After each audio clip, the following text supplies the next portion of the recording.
The word great is often overused and sometimes misused. Well, that's a beautiful shot from Martin Crowe. 4 runs away through the covers. There are some good players.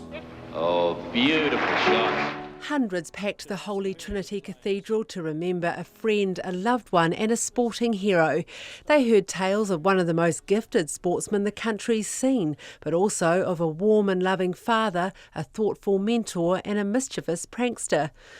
Jeff Crowe said his passionate brother was often misunderstood but was clever and insightful. He spoke of the ultra-competitive streak between them that sometimes extended to their famous cousin.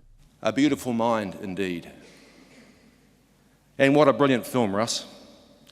Marty and Russell spent some special times together, especially many years ago, when both were setting off on their amazing journeys.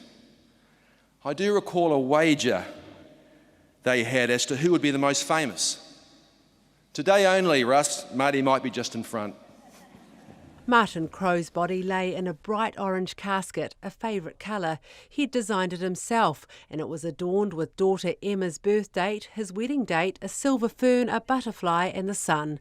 His wife Lorraine said while the world knew him as a famous cricketer, to her he was a soulmate. She loved the cheeky humour of the man who had more clothes and shoes than her, and said he showed her what love truly was. Our partnership has been about having fun and much love. In fact, we had a party for 2 most days. We never tired of one another. We would go away on holidays and spend the entire trip just on our own, completely happy, needing nothing more than the other.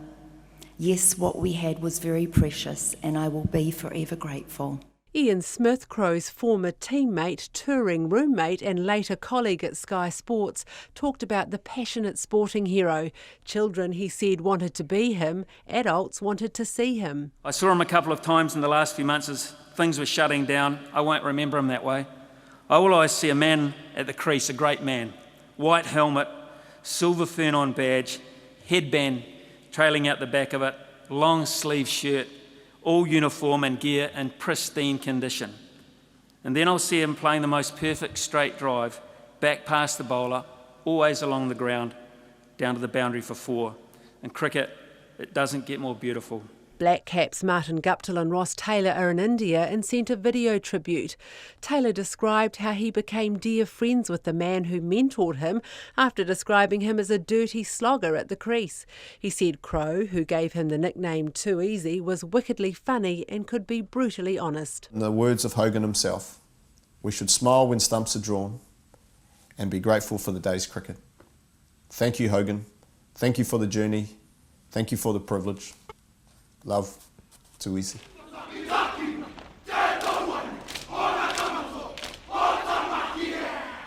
Russell and Jeff Crowe led the pallbearers as they took Crowe's casket through an Auckland Grammar School Guard of Honour, pausing for the school's kapahaka group to honour him.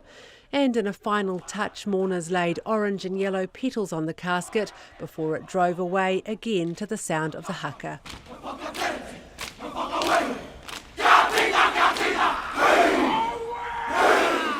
In Auckland for Checkpoint, Rowan Quinn.